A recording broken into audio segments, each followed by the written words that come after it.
That's Dave Helman, one of my favorite human beings in the world, NFL insider. You know that, Dave. Appreciate that. We go back to Dallas. I don't think I knew that, but I appreciate it. I don't know a lot of humans. Yeah, for real. That's just joy. And this is LeSean McCoy, Eagles' all-time leading rusher. Y'all, let's talk about the most important conversation in the sports world. I don't care what anybody else is telling you. This is the most important. When will Dak Prescott start again? Now, if you listen to the $8 billion owner for the Dallas Cowboys, he said this on starting Cooper Rush over healthy Dak Prescott. No, not as I see it right today. You start confusing English when you get older, I guess. Anyway, how about right tomorrow, Jerry Jones? How about if Cooper Rush goes into SoFi this Sunday, Los Angeles, and beats the Super Bowl champ Rams? Then will Cooper Rush be the starter? I think he should be.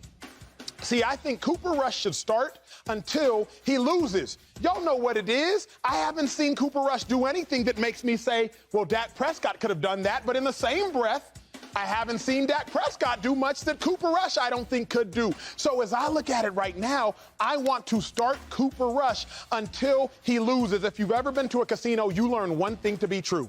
Never bet against the wave. Right now, Cooper Rush is riding a wave, and I think y'all should ride it to him. Ride it with him. It's simple as this. If it ain't broke, you don't fix it. And the only thing that's broke right now is Dak Prescott's hand. So I got to come to you, Joy Taylor. Should the Cowboys stick with Cooper Rush until he loses? No, they should stick with Cooper Rush until Dak is healthy. He's never going to be 100%. We all know nobody's ever really 100% once the season starts, so there's really no point in saying that. Dak Prescott's injury is not one that keeps him from being as mobile as he usually is or upright. It keeps him from throwing the football, which is pretty essential to the quarterback position. So if you rush him back unnecessarily, you could not only be putting Dak in a situation where he could worsen his injury, you're also putting the team in a bad situation because he could be worse than what Cooper Rush is as healthy. Good point. If you're asking me, I have a healthy Dak Prescott, as healthy as can be Dak Prescott, and a healthy Cooper Rush. I'm going to go with Dak Prescott. But Dak isn't as healthy as can be. So the best case scenario for the Dallas Cowboys is the reality they're living in. They have a backup quarterback that is winning games, and they're not winning in spite of him. This is perfect. Now you can continue to play Cooper Rush until Dak is really ready to come back instead of rushing him back. This is, I mean, take what the football gods are giving you. Ride the wave, whatever you want to call it. But don't mess this up just because Cooper Rush loses a game. Shady, let me come to you. You have been on the Cooper... No. You lead and command the Cooper Rush bandwagon. It's rush hour since day one. Since day one. Since day one, okay. Where you stand on it, big dog? Does Cooper Rush start until he loses? Or is it up to Dak Prescott whenever he's healthy? I don't care what Cooper Rush is doing. I don't like that until he loses the game. Okay. I don't like that because... like Joy talked about, I think with Cooper Rush, you have insurance. You have a guy that can carry a team. He's been carrying the team. I know you want to talk about the defense, but it's really Cooper Rush. Many backups can't go on there and do that. Command the huddle, check plays, make the right passes on third down. So I love the way Cooper Rush is playing, and I just think that rest Dak. I guess he's your starter. In my opinion, Cooper Rush is quarterback one. But I guess the rest of the world and Dallas fans, that Dak is their guy. So I'll say this. Rest Dak until he's 100% healthy, or just 90%. Okay. So essentially you are rest Dak until you trust that Dak Prescott can come in and be better than Cooper Rush. Just healthy. There's no way you could put that because he's the $100 million guy. So you have to play him. Oh, but believe me, Jerry Jones, oh, yeah.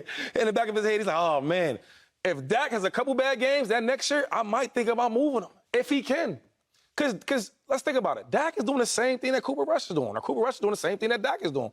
What are you missing? Only thing you're missing is about $100 and something million. Dave. Missing about 150 yards and 20 spots in the rankings. 134 yards, offensive 0 touchdowns, 1 interception. Ranking. That's what he did. Okay. Honestly, here's the thing, and this is a credit to Cooper Rush. He is I could sit here and try to come over the table at Shady about Dak versus Cooper Rush. Please don't. I'm not going for your to. Safety. Because, I mean, that's fair. It's irrelevant, and that's a credit to Cooper Rush. It is irrelevant. Like, the Cowboys don't need to stress about this because Cooper Rush and the Dallas defense have done such a phenomenal job of setting this up. I mean, of course, every football game is important, but if they lose to the Rams, that's okay. If they lose to the Eagles, they're still 3-3 with the Bears and the Lions on the horizon. Those are winnable games with Cooper Rush, with Dak Prescott. There is no need to put Dak into a situation that he's not ready for. He is a better quarterback than Cooper Rush. Question for you. When he's healthy. Of course. And that's the point, is you don't have to rush him into that situation if he's not. I'm going to ask this question on behalf of Shady, truly on behalf of myself. I'm just taking cover. You went to, I would assume, 175 straight Cowboys games, if I'm not mistaken. That's a Why lot, did bro. you do the math on that? I had to. That's a but lot. roughly 170 like straight that, sure. in person. Yeah. What has Cooper Rush done or not done that you think Dak Prescott could do?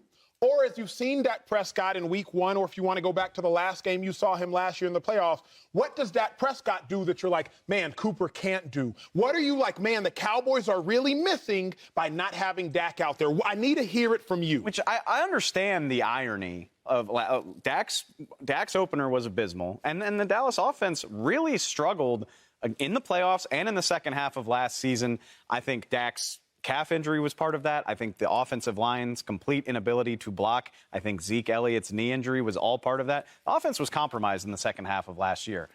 When Dak was healthy and when everything was clicking last year and at times before that, he has played at an MVP level.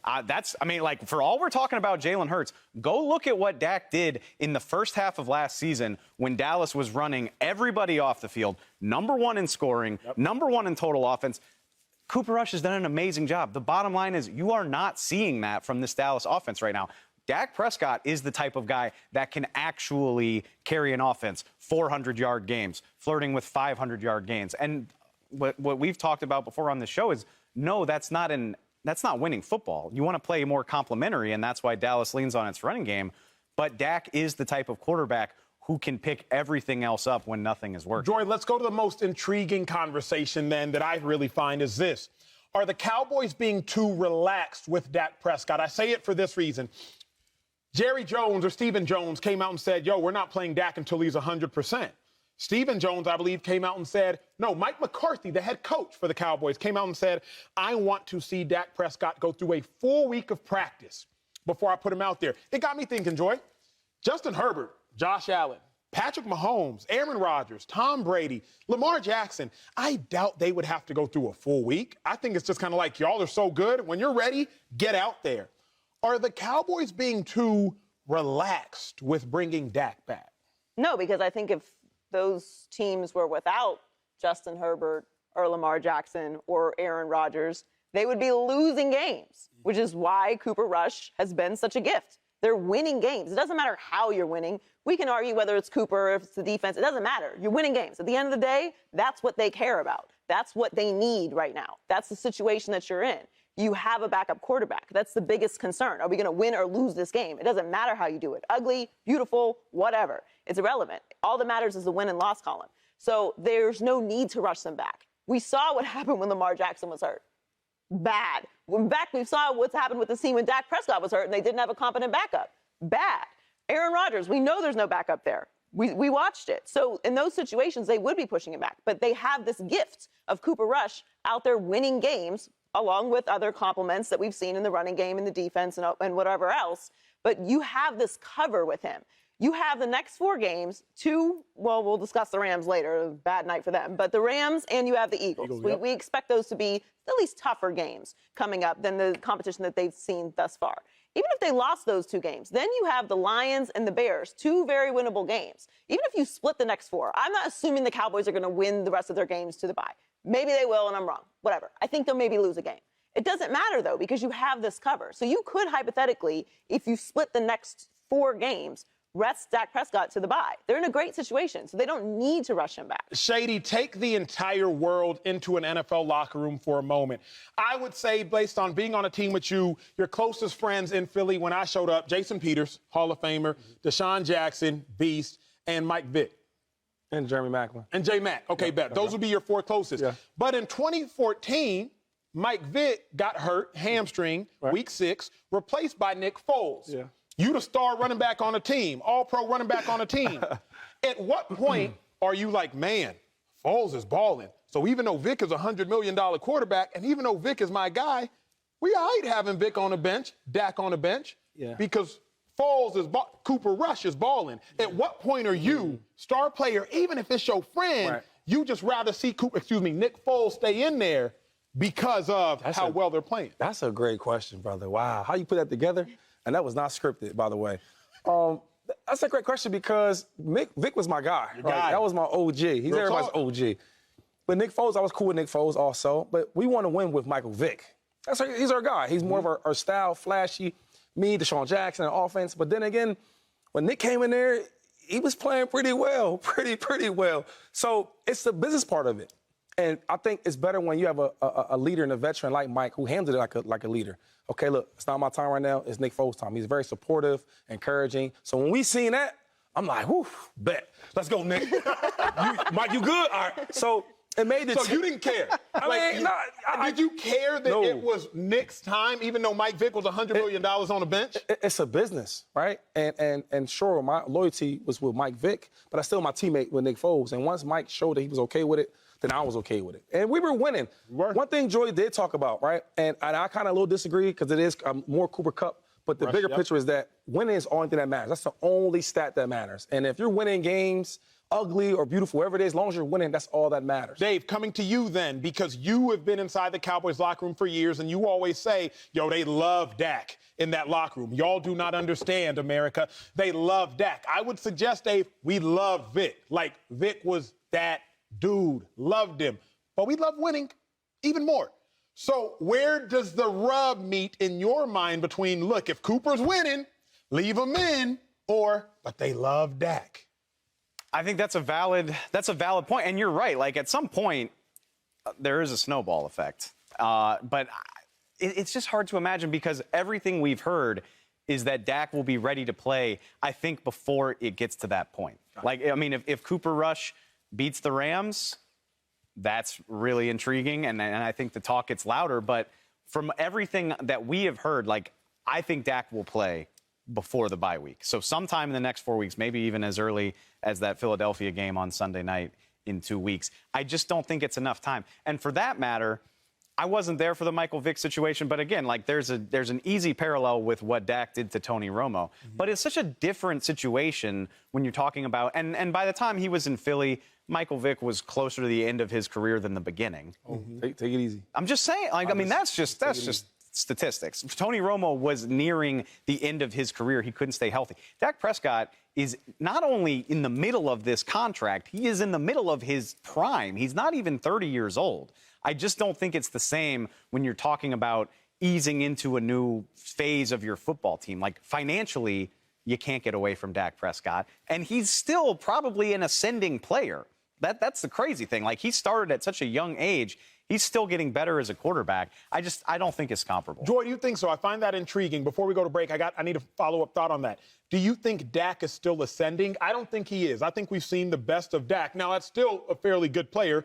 37 touchdowns last year, 4,500 yards. Okay, he did okay. Is he still ascending, or are you like, we know what Dak is? Where do you stand on that? No, I think Dak can still get better. I think he can still improve. I don't think that we've reached the ceiling of what Dak is. It's a question. Do you think that Dak is capable of winning a Super Bowl or not? No. I do. I could see Dak winning a Super Bowl. I can see it. I can see that. Not on his own. Nobody wins on their own. Exactly. Nobody wins on their own. Yes. There's not one person that's ever won on their own.